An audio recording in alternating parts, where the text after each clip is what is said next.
Olá! Nesta aula, veremos como criar e como editar um recorte de vista aqui no SolidWorks.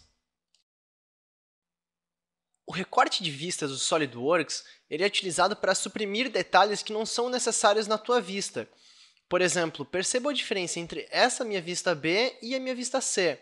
Elas originaram da mesma vista. A diferença é que, no caso da B, eu tirei algumas informações que eram desnecessárias, porque, por exemplo, aqui eu gostaria de representar apenas o quadrado e o círculo. Então, o resto da peça aqui não viria ao caso nessa nossa vista de representação. Para a gente criar esse recorte de vista, a gente primeiro precisa fazer um desenho e depois aplicar a nossa ferramenta de recorte de vista. Então, eu vou vir aqui no esboço e vou selecionar algum esboço que caracterize aqui para a gente fazer o corte. Eu gosto de selecionar spline justamente para ficar visível que a gente fez um corte na vista. Então, vamos ver como é que funciona. Aqui, eu venho no esboço e spline. Né? Então, a spline, basta eu ir clicando e ele vai criando a nossa spline. Então, eu cliquei, defini uma spline. Opa, não fechou ainda. Né? Então, eu clico aqui e defini então, a minha spline completa.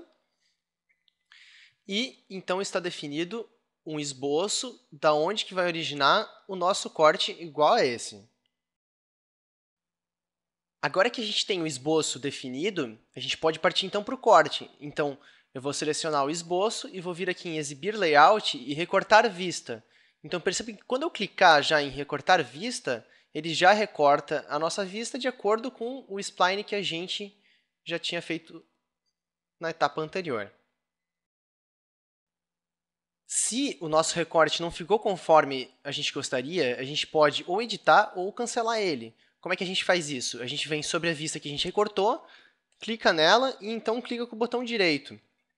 Vai aparecer então aqui uma opção do recortar vista, onde a gente tem a opção de ou remover o corte ou editar o corte. Nesse caso aqui, eu vou editá-lo. Então, a spline ela é facilmente editada, né? Então, a gente pode tanto posicionar ela quanto alterar os nossos pontos. Então, assim, a gente pode modificar a condição de contorno do nosso corte e, quando a gente confirma, ele já fica de acordo com o que a gente modificou. Nesta aula, aprendemos a criar e a modificar o recorte de vista. Espero você nas próximas aulas.